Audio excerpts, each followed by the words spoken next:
أما بعد فأعوذ بالله من الشيطان الرجيم بسم الله الرحمن الرحيم ألهاكم التكاثر حتى زرتم المقابر كلا سوف تعلمون ثم كلا سوف تعلمون كلا لو تعلمون علم اليقين لترون الجحيم ثم لترونها عين اليقين ثم لتسألن يومئذ عن النعيم. وقال سيدنا رسول الله صلى الله عليه وسلم لو أن لابن آدم واديا من ذهب أحب أن يكون له واديان ولا يملأ فاه إلا التراب ويتوب الله على من تاب. آمنت بالله صدق الله مولانا العلي العظيم وصدق رسوله النبي الكريم ونحن على ذلك لمن الشاهدين والشاكرين والحمد لله رب العالمين. اللهم صل على محمد وعلى آل محمد كما صليت على إبراهيم وعلى آل إبراهيم إنك حميد مجيد. اللهم بارك على محمد وعلى آل محمد كما باركت على إبراهيم وعلى آل إبراهيم إنك حميد مجيد.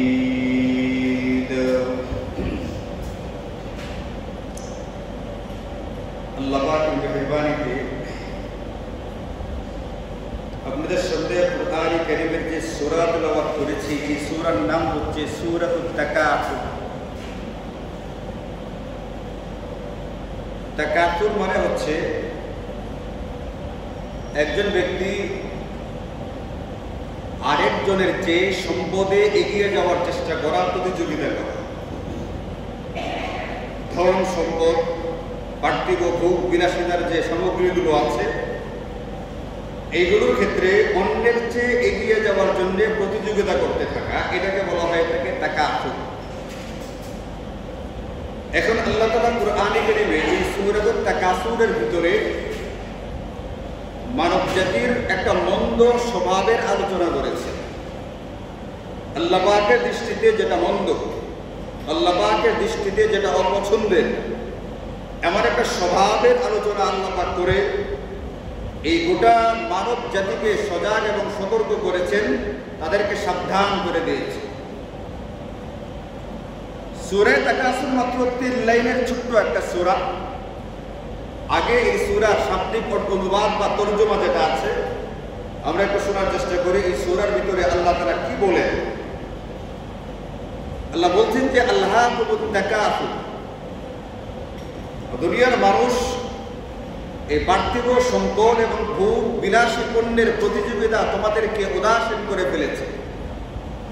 হাত্তা যুরতুমুল মাকাবির, কবর পর্যন্ত পৌঁছার আগ পর্যন্ত, কবরে যাওয়ার আগ পর্যন্ত দুনিয়ার ভোগ বিলাসের সামগ্রী, দুনিয়ার সম্পদ তোমাদেরকে উদাসীন করে রেখেছে। কাল্লা, দুনিয়ার মানুষ শোনো, সাউফা তা'লামুন, শীঘ্রই তোমরা জানতে পারবে। সুম্মা কাল্লা, আবার শোনো, কাল্লা সাউফা তা'লামুন, শীঘ্রই তোমরা জানতে পারবে। কাল্লা লাউ তা'লামুনা ইলমাল ইয়াকিন, কখনোই না।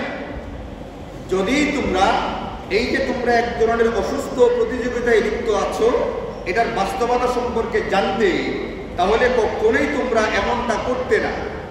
লাউ তা'লামুনা ইলমাল ইয়াকিন লাতারাউন্নাল জাহিম, তোমরা জাহান্নাম দেখবে। সুম্মা লাতারাউন্নাহা আইনাল ইয়াকিন, তোমরা তোমাদের চোখ দিয়া জাহান্নামকে প্রত্যক্ষ করবে।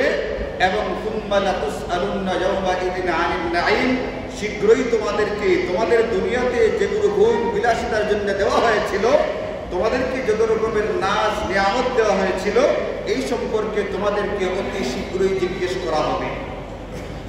এটা হচ্ছে সূরার শাব্দিক অনুবাদ বা তরজমা।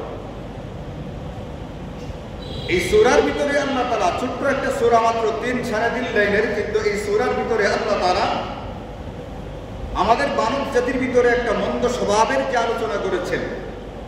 মন্দ স্বভাবটা হলো কবরে যাওয়ার আগ পর্যন্ত, কবরস্থান পর্যন্ত পৌঁছে যাওয়ার আগ নাগাদ আমাদের ভিতরে একটা অসুস্থ প্রতিযোগিতার মানসিকতা কাজ করে, যে একজনের চেয়ে আরেকজনের সম্পদে কিভাবে এগিয়ে যাওয়া যায়, এই চিন্তাটা আমাদের মাথার ভিতরে ঘুরতে থাকে। এই চিন্তাটা ঠিক না, এই মানসিকতা সহি না। তোমাদেরকে এই চিন্তা, এই মানসিকতা থেকে বের হয়ে আসতে হবে, তোমাদেরকে সাবধান এবং সতর্ক হওয়া লাগবে। এই জন্যই আল্লাহ তাআলা এই সূরা নাজিল করে আমাদেরকে সাবধান করে দিয়েছে। একটা মানুষ যদি এই রোগের মধ্যে পড়ে যায়, যদি কোনো ব্যক্তির ভিতরে এই তাকাসুরের রোগটা ঢুকে পড়ে, অন্যের যে সহায় সম্পদে ভোগ্য বা দুনিয়ার যে সামগ্রীগুলো আছে, এই ক্ষেত্রে আগে বেড়ে যাওয়ার চিন্তা যদি মাথায় কারো ঢুকে পড়ে, তাহলে অসুবিধা হবে এইটা, এই ব্যক্তিরা যখন দেখবে যে অন্যের চেয়ে আমার কাছে সম্পদ বেশি আছে, আমি যে বাড়িতে থাকি এই বাড়িটা অন্যের বাড়ির চেয়ে ভালো, আমি যে কাপড় চোপড়গুলো পরিধান করি অন্যের চেয়ে ভালো, আমি যে খাবার দাবারগুলো খাই অন্যের চেয়ে ভালো, তাহলে এই ব্যক্তিটা ভিতরে এক প্রকারের সুখ বোধ করে, ভিতর থেকে একটা তার ভালো লাগা কাজ করতে থাকে, এটার ভিতরে শান্তি খোঁজার চেষ্টা করতে থাকে। পক্ষান্তরে যদি ব্যক্তিরা লক্ষ্য করে যে তার বাড়িটা অন্য একজন ব্যক্তির বাড়ির চেয়ে আরো নিম্নমানের, তার কাপড়ের পরিধান করা যে কাপড়গুলো আছে কাপড়গুলো অন্য একজন ব্যক্তির চেয়ে নিম্নমানের, যদি সে চিন্তা করে দেখে আমার ঘরে যে খাবার রান্না বান্না করা হয় এই খাবারগুলো অন্য বাড়ির চেয়ে আরো নিম্ন প্রকৃতির হয়ে থাকে, তাহলে এই ব্যক্তিরা ভিতর থেকে এক প্রকার দুঃখ বোধ করতে থাকে, মানসিকভাবে এক প্রকার যন্ত্রণার ভিতরে থাকে। সে মনে করে এই পৃথিবীতে আমি দুঃখ আর কষ্টের মধ্যে আছি, আমার চেয়ে অন্যরা ভালো আছে। এই ভাবটা যখন কোনো ব্যক্তির ভিতরে থাকে, তখনই তাকে তাকাসুর নামের রূপটা ধরে বসে, কিভাবে অন্যের চেয়ে বাড়ির ক্ষেত্রে আগে বাড়বে, কিভাবে অন্যের চেয়ে কাপড় পরিধানের ক্ষেত্রে আগে বাড়বে, কিভাবে অন্যের চেয়ে খাবার দাবার ইত্যাদির ক্ষেত্রে আগে বাড়বার চেষ্টা করবে।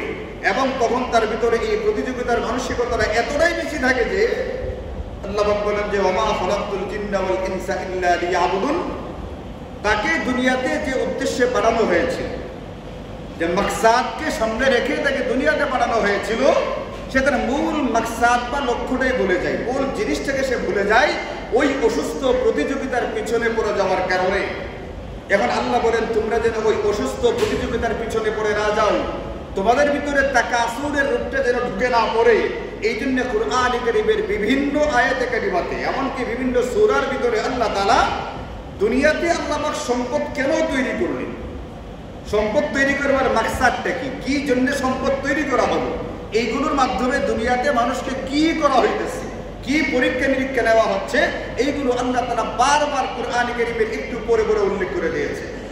উল্লেখ করে দিয়ে বলেন তুমি যে সম্পদের পিছনে পড়ে তুমি তোমার নিজ মাকসাদকে ভুলে গেলা, তোমাকে কেন বানানো হলো, তুমি কোথায় যাচ্ছ, তোমার যে জন্মের পর থেকে একটা সফর শুরু হয়েছে, তোমার এই সফরটা কোন দিকে যাচ্ছে, কোথায় গিয়ে থামবে, তোমার গন্তব্য কোথায়, এবং ওই গন্তব্যে পৌঁছার ক্ষেত্রে তুমি যেন সফলতার সাথে সেখানে পৌঁছতে পারো, এটা কিভাবে তুমি হাসিল করবে, এই জিনিসটা ভুলে যাওয়ার কারণে মানুষ বিপদগ্রস্ত হয়, পরকালেও বিপদগ্রস্ত হবে, ব্যক্তি দুনিয়াতেও বিপদগ্রস্ত হবে।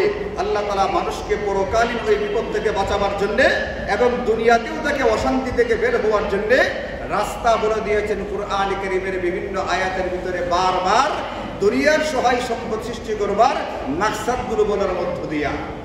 এখন ব্যক্তি কুরআন কারীম তেলাওয়াত করবে, কুরআন কারীম নিয়ে ফিকির করবে, যে ভাবতে থাকবে এই সম্পদগুলো কেন বানানো হইল আর আমি কেন এইগুলোর পিছনে পড়ে গেলাম। এই যদি সে ফিকিরটা থাকে, তাহলে তাকাসুর নামের রোগটা তাকে ধরবে না, আর নতুবা তাকাসুর নামের রোগটা তাকে ধরে বসবে। এতে অসুবিধা হবে এটা, সে দুনিয়ার পিছনে এমন ভাবে লাগবে, আল্লাহ পাকের ভাষায় হাত্তা যুরতুমুল মাকাবির, কবর পর্যন্ত যাওয়ার আগ পর্যন্ত সে এই দুনিয়া কামাই করবার পিছনেই লেগে থাকে। অথচ আল্লাহর নবী সাল্লাল্লাহু আলাইহি ওয়াসাল্লাম হাদিসে পাকের মধ্যে ইরশাদ করেন, দুনিয়ার এই জিন্দেগিটা পরকালীন জিন্দেগির তুলনায় অতি স্বল্প।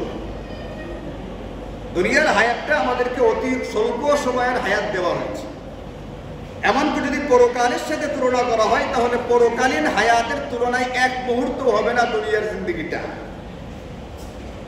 আর এই দুনিয়ার জিন্দেগির জন্য এই যে আমার এত বিশাল আয়োজন, এত বিপুল প্রস্তুতি, আমার এত চিন্তা, এত ফিকির, এত ভাবনা, এত প্ল্যান, এত পরিকল্পনা দুনিয়ার ৬০-৭০ বছরের জিন্দেগির জন্য, অথচ কোরআন সুন্নাহ আমাদেরকে বলে পরকালীন হায়াতের তুলনায় দুনিয়ার জিন্দেগিটা একেবারে স্বল্প, বরং সেটার তুলনায় এটা একটা মুহূর্তের সমানও সময় রাখে না। এরপরে দুনিয়ার মানুষ এই অল্প হায়াতের সময়টার জন্য এই যে সম্পদ কামাই করবার পিছনে লেগে গেছে, মানে যাদের ভিতরে তাকাসুর নামের রোগ ঢুকে গেছে। তাকাসুর মানে হলো অন্যের তুলনায় সম্পদের দিক থেকে আগে বাড়া যাওয়ার মানসিকতা, প্রতিযোগিতা। এটা যদি কারোর ভিতরে থেকে যায়, তাহলে দুনিয়াতে সে সম্পদ কামাই করে যতটুকু সম্পদ কামাই করতে পেরেছে, পরকালীন তুলনায় দুনিয়ার হায়াতটা এত স্বল্প যে আল্লাহ নবী সাল্লাল্লাহু আলাইহি ওয়াসাল্লাম হাদিসে পাকের মধ্যে বলেন, যতটুকু কামাই সে করেছে দুনিয়াতে, এতটুকু তো সে ভোগ করতে পারে না। দুনিয়াতে এরকম হাজার মানুষ পাওয়া যাবে, শত শত কোটি টাকার মালিক হয়ে গেছে, হাজার হাজার কোটি টাকার মালিক হয়ে গেছে, কিন্তু যতটুকু কামাই করেছে এতটুকু সে দুনিয়াতে ভোগ করে শেষ করতে পারবে না। দুনিয়াতে সে স্বল্প একটু ভোগ করতে পারে, কিন্তু এখনো সে দুনিয়ার পিছনে প্রতিযোগিতার মনোভাব নিয়ে দৌড়াচ্ছে, হাত্তা যুরতুমুল মাকাবির, আল্লাহ পাকের ভাষায় কবর পর্যন্ত। নবীজি সাল্লাল্লাহু আলাইহি ওয়াসাল্লাম একদিন এই সূরা তাকাসুর তেলাওয়াত করতেছে, আল্লাহুমুত তাকাসুর হাত্তা যুরতুমুল মাকাবির। ও দুনিয়ার মানুষ, তোমাদেরকে দুনিয়ার অর্থ সম্পদ কামাই করবার প্রতিযোগিতা, একে অন্যের চেয়ে আগে বেড়ে যাবার প্রতিযোগিতা তোমাদেরকে পেয়ে বসেছে, তোমাদেরকে উদাসীন করে রেখেছে, হাত্তা যুরতুমুল মাকাবির, কবরে পৌঁছা পর্যন্ত। এই সূরা যখন তিনি তেলাওয়াত করতেছেন, ওই সময় একজন সাহাবী, তার নাম হযরতে আব্দুল্লাহ ইবনে শিখির রাদিয়াল্লাহু আনহু নবীজির কাছে আসলেন। আয়েশা শুনেন নবীজি এই আয়াতে কারিমা তেলাওয়াত করতেছেন, এই সূরা তেলাওয়াত করতেছেন। তখন নবীজি আব্দুল্লাহকে বললেন, ইয়াকুলু ইবনু আদম মালি মালি, আব্দুল্লাহ শুনো, দুনিয়ার মানুষ খালি বলে মালি মালি, আমার সম্পদ আমার সম্পদ, আমি এটা করলাম ওটা করলাম, এটা আমার ওটা আমার, আমার আমার করতে থাকে দুনিয়াতে মানুষ। ইয়াকুলু ইবনু আদম মালি মালি ওয়া হাল লাকা মিন মালিকা ইল্লা মা তাসাদ্দাকতা ফাআমদাইতা। আব্দুল্লাহ শুনো, তোমার সম্পদ শুধুটুকু ততটুকুই যতটুকু তুমি দান খয়রাত করার মধ্য দিয়া পরকালের ব্যাংকে সঞ্চয় করে ফেলেছ। পরকালীন যেখানে সঞ্চয় করা লাগে, দান খয়রাত করার মধ্য দিয়া, সেটা মসজিদ হোক, মাদ্রাসা হোক, দরিদ্র ব্যক্তি হোক, যেখানে যেখানে যে খাতগুলোতে দান খয়রাত করা যায়, দান খয়রাত করার সহি খাতগুলোর মধ্যে দান করে তুমি তোমার যতটুকু সম্পদকে ব্যয় করেছ, মূলত তুমি এতটুকুকে সঞ্চয় করতে পেরেছ। আব্দুল্লাহ শোনো, মা আকালতা মা আফনাইতা, তুমি যতটুকু খেয়েছো, খেয়ে এটাকে নষ্ট করে ফেলছো, ধ্বংস করে ফেলছো। খাওয়া হয়েছে, তোমার পেটের ভিতরে গেছে, হজম করা হয়ে গেছে। যতটুকু তুমি ভোগ করতে পেরেছো, যতটুকু খেয়েছো, খেয়ে তুমি শেষ করেছো, এইটা তুমি ভোগ করতে পেরেছো। এবং আউল্লাবিস্তা বা আবলাইতা, যে পরিমাণ কাপড় তুমি দুনিয়াতে পরিধান করেছো, পরিধান করবার পরে এইগুলোকে পুরাতন করে ছিঁড়ে তুমি শেষ করে ফেলছো, এইগুলো তুমি ভোগ করতে পেরেছো। আব্দুল্লাহ শুনো, এই 3 প্রকার সম্পদ তুমি দুনিয়াতে ভোগ করতে পারলে, 1 নম্বর যে সম্পদ তুমি আল্লাহ পাকের রাস্তায় সহি খাতে দান করতে পেরেছিলে, যে সম্পদগুলো তুমি সরাসরি ভক্ষণ করতে পেরেছিলে, এবং যে সম্পদ তুমি পরিধান করতে পেরেছিলে, মূলত এই সম্পদগুলো তুমি ভোগ করতে পেরেছো, এইটা তোমার সম্পদ। আর বাকি যেগুলো মালি মালি, আমার সম্পদ বলতে থাকো, এইগুলো মূলত তোমার সম্পদই না। এটা শুধুমাত্র মারা যাওয়ার পরে তোমার ওয়ারিসরা নিবে এমনটা না, বরং মারা যাওয়ার আগে তুমি যখন মুমূর্ষ অবস্থায় থাকবে, তুমি যখন মৃত্যু সজ্জায় থাকবে, তখনই তোমার সম্পদ তোমার ওয়ারিসদের হয়ে যায়, এই সম্পদ আর তোমার থাকে না। এই জন্য শরীয়তের মাসআলা হলো, কোনো ব্যক্তি যদি মৃত্যু রোগে পতিত হয়, তাহলে এই ব্যক্তি তার সম্পদের 1/3 1/3 মধ্যে সর্বোচ্চ হস্তক্ষেপ করতে পারে, এর চেয়ে বেশি সম্পদের ভিতরে কোনো রকম হস্তক্ষেপ করতে পারে না।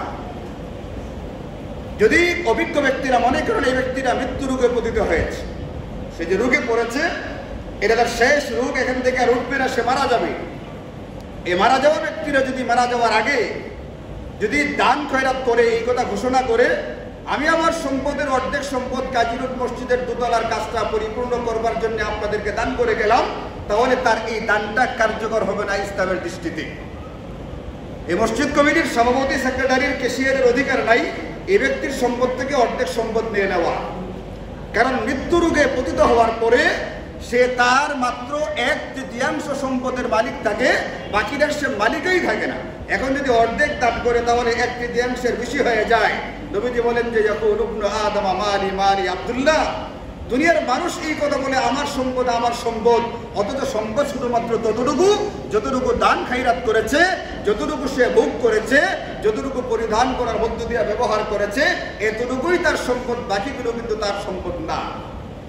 এখন যদি কোনো ব্যক্তির ভিতরে তাকাসুরের রূপটা ঢুকে পড়ে তাহলে অসুবিধা হবে। এটা নবীজি হাদিসে পাকের ভিতরে বলেন, লাউ আন্না লি ইবনি আদম ওয়াদিয়াম মিন যাহাব, যদি কোনো ব্যক্তির এক উপত্যকা পরিমাণ স্বর্ণ থেকে থাকে, আহাব্বা আন ইয়াকুনা লাহু ওয়াদিয়ানে, অন্যের যে আগে বেড়ে যাওয়ার সম্পদের দিক থেকে অন্যের যে আগে বেড়ে যাওয়ার এই মানসিকতা, এই প্রবণতা যদি কারো ভিতরে ঢুকে পড়ে, তাহলে এই ব্যক্তিটা এক উপত্যকা পরিমাণ স্বর্ণ লাভ করার পরেও সে তৃপ্ত হবে না, সে বলবে আমার আরেকটা দরকার। নবীজি বলেন যে আহাব্বা বিহা সালিসা, বরং সে তৃতীয় আরেক উপত্যকা পরিমাণ সম্পদ কামাই করবার জন্য ফিকির করতে থাকবে। ওয়ালা ইয়ামলাউ ফাহু ইল্লা তুরাব, নবীজি চূড়ান্ত কথা বলেছেন, বনু আদমের এই মুখকে যদি কারো ভিতরে তাকাসুরের রূপটা ঢুকে পড়ে, সম্পদের দিক থেকে অন্যের চেয়ে আগে বেড়ে যাওয়ার মানসিকতা যদি কারো ভিতরে ঢুকে পড়ে, তাহলে এই ব্যক্তিকে আর থামানো যাবে না। ওয়ালা ইয়ামলাউ ফাহু ইল্লা তুরাব, এই ব্যক্তির মুখের ভিতরে মাটি দেওয়ার আগ পর্যন্ত। মাটি কখন দেওয়া হয় বলেন না? মাটি কখন দেওয়া হয়? হাত্তা যুরতুমুল মাকাবির, যে সূরা আপনাদেরকে শুনিয়েছি, এই সূরার ভিতরে আল্লাহ বলছেন কবরে যাওয়ার আগ পর্যন্ত এর এই রূপ থেকে সে বের হতেই পারবে না। ওয়ায়াতুবুল্লাহু আলা মান তাবা, তবে আব্দুল্লাহ নবীজি বলেন যদি কোনো ব্যক্তি এর আগেই এই তাকাসুর রূপ থেকে তওবা করতে পারে, অন্যের চেয়ে সম্পদের দিক থেকে আগে বেরো যাওয়ার মানসিকতা থেকে বের হইতে চায়, এবং সে যদি তওবা করে, আল্লাহ পাক তাকে তওবা করার সুযোগ দিয়ে থাকেন। আল্লাহ তাআলা কুরআনে কারীমের মধ্যে এবং নবীজি সাল্লাল্লাহু আলাইহি ওয়াসাল্লাম অসংখ্য হাদিসে পাকের মধ্যে আমাদেরকে এই সম্পর্কে কি মানসিকতা পোষণ করা লাগবে এই ব্যাপারে আমাদেরকে সতর্ক করেছেন, এবং কি কৌশলগুলো অবলম্বন করা লাগবে এইগুলো আমাদেরকে বলে দিয়েছেন। যেমন মুসলিম শরীফের হাদিসে পাকের মধ্যে নবীজি আমাদেরকে শিখাইছেন, ইদা নাযারা আহাদুকুম ইলা মান ফুদ্দিলা আলাইহি ফিল খালকি ওয়াল মাল, যদি তোমাদের কেউ এমন কোনো ব্যক্তিকে দেখে, তোমাদের কারো দৃষ্টি যদি এমন কোনো ব্যক্তির উপরে পড়ে যে ফিল খালকি ওয়াল মাল, তার শারীরিক গঠন এবং সম্পদের দিক থেকে সে তার চেয়ে আগে বেড়ে গেছে। কোনো ব্যক্তি অন্য কোনো ব্যক্তিকে দেখলো, যাকে দেখলো এ ব্যক্তির সম্পদ এবং শারীরিক গঠন ইত্যাদি দিক থেকে তার থেকে আগে বেড়ে গেছে, তখন নবীজি বলছেন ফালয়ানজুর ইলা মান হুয়া আসফালা মিনহু, সে যেন অতি দ্রুত এই পৃথিবীতে দেখবে, লক্ষ্য করলে অযুত লক্ষ পরিমাণ মানুষ তার চেয়ে আরো খারাপ অবস্থায় আছে, এই অযুত লক্ষ পরিমাণ খারাপ যে মানুষগুলো দুনিয়াতে আছে সম্পদের দিক থেকে শারীরিক গঠনের দিক থেকে, সে যেন অতি দ্রুত তার চেয়ে নিম্নমানের যারা আছে এদের দিকে তাকায়। তাহলে সুবিধা কি হবে? ফাহুয়া আজদারু আল্লাহ তাজদারু নিয়ামাতাল্লাহ, ফাহুয়া আজদারু আল্লাহ তাজদারু নিয়ামাতাল্লাহ, আল্লাহ পাকের নিয়ামতের না শুকরি থেকে সে বাঁচতে পারবে, আর নতুবা সে আল্লাহ পাকের নিয়ামতের না শুকরি করে বসবে। আর ওয়ালা ইন কাফারতুম ইন্না আযাবি লাশাদীদ, যদি কোনো ব্যক্তি আল্লাহ পাকের অগণিত নিয়ামতকে ভোগ করবার পরেও যদি সেইগুলোর না শুকরি করে, সে অতি দ্রুত আল্লাহ পাকের কঠিন শাস্তির ভিতরে পাকড়াও হবে। আমরা এখানে যারা আসছি কথার কথা উদাহরণ, এখানে যদি আমাদের অর্থনৈতিক দিক থেকে এবং শারীরিক দিক থেকে সবচেয়ে যে খারাপ লোকটা আছে, সবচেয়ে বাজে অবস্থায় যেটা আছে আমাদের দুনিয়ার নজরে, এই ব্যক্তিরা যদি লক্ষ্য করে পৃথিবীতে তার চেয়ে দেখবে অনেক লোক, হাজারো লাখো লোক তার চেয়ে খারাপ অবস্থায় আছে। তখন সে আল্লাহ পাকের শুকর আদায় করতে পারবে, আমার ভিতরে ওই খারাপ ব্যক্তির মতো এত খারাপ অবস্থা নেই, আমি তার চেয়ে ভালো আছি। কিন্তু একটা ব্যক্তি যদি সদা সর্বদা খালি উপরের দিকে তাকায়, তাহলে এই ব্যক্তি আল্লাহ পাকের নেয়ামতের না শুকরি করে বসবে, আর না শুকরি মানেই হলো আল্লাহ পাকের শাস্তির ভিতরে পড়বে। গতকালকে 4টা পত্রিকা দেখছি, 4টা পত্রিকা, প্রিন্ট পত্রিকা, কাগজে পত্রিকা, যেগুলো এই 4টা পত্রিকা যে খবরটা আসছে, এবং আপনি এখান থেকে ধরে নিতে পারেন অন্যান্য সকল পত্রিকাগুলোর ভিতরে খবরটা আসছে। এই গোটা পৃথিবীর যারা ধনাঢ্য শ্রেণী, যারা ধনী মানুষ, এরা দুবাইয়ে সম্পদের পাহাড় করেছে। এদের ভিতরে বাংলাদেশের 394 জন ব্যক্তির তালিকাটাও তারা প্রকাশ করছে। দুবাইয়ে গোটা পৃথিবীর যারা ধনী শ্রেণী, যারা ধনাঢ্য শ্রেণী, যারা তারা সম্পদের পাহাড় করেছে, ওয়াদি করেছে, নবীজির হাদিসের ভিতরে আছে ওয়াদি। এদের ভিতরে বাংলাদেশের 394 জন আছে। এটা হলো একটা অসম্পূর্ণ তালিকা।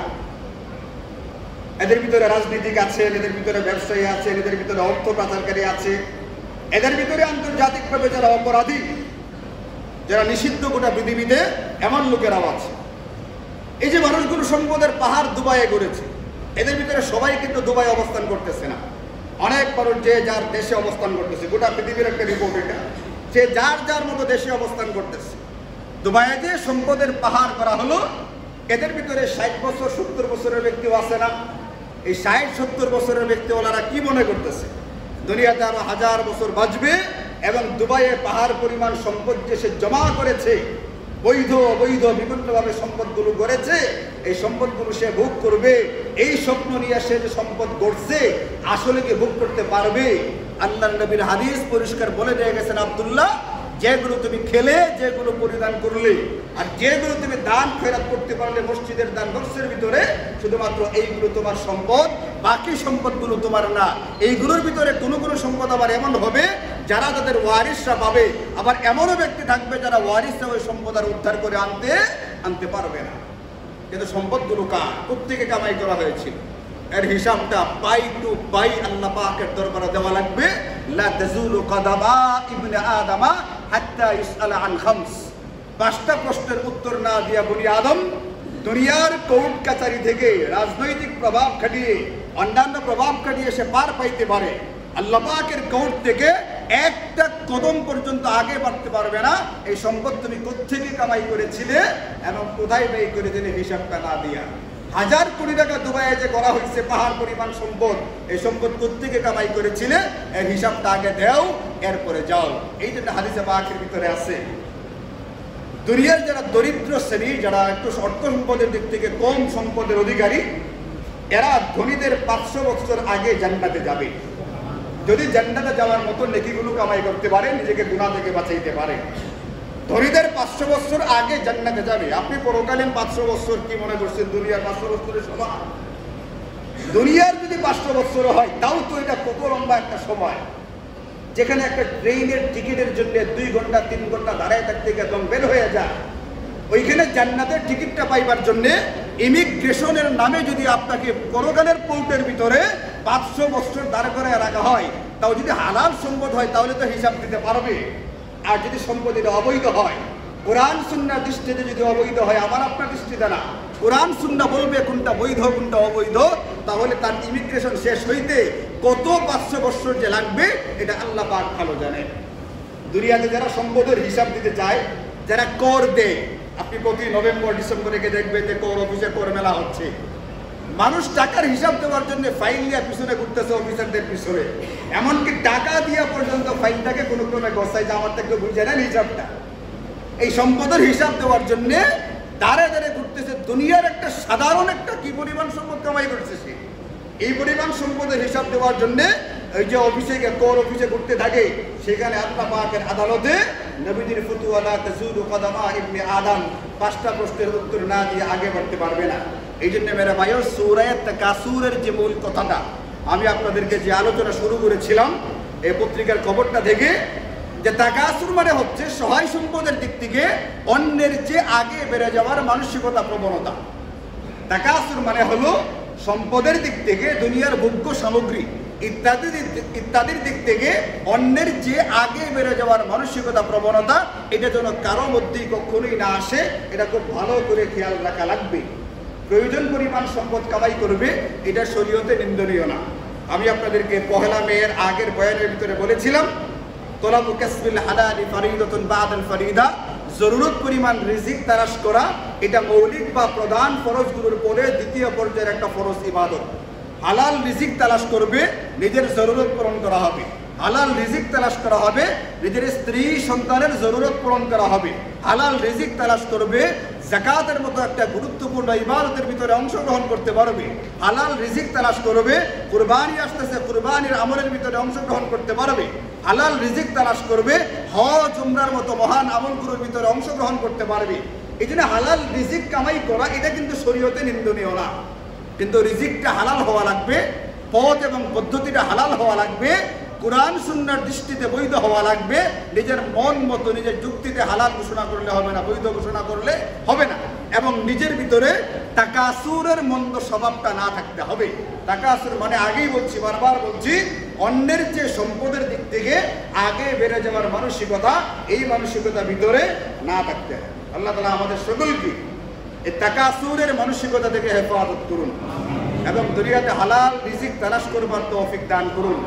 যার যে পরিমাণ রিজিকের প্রয়োজন হয়, আল্লাহ যেন আসানির সাথে ওই পরিমাণ রিজিককে ব্যবস্থা করে দেন, তার তৌফিক দান করুন। ওয়া আখিরু দাওয়ানা আলহামদুলিল্লাহি রাব্বিল আলামিন।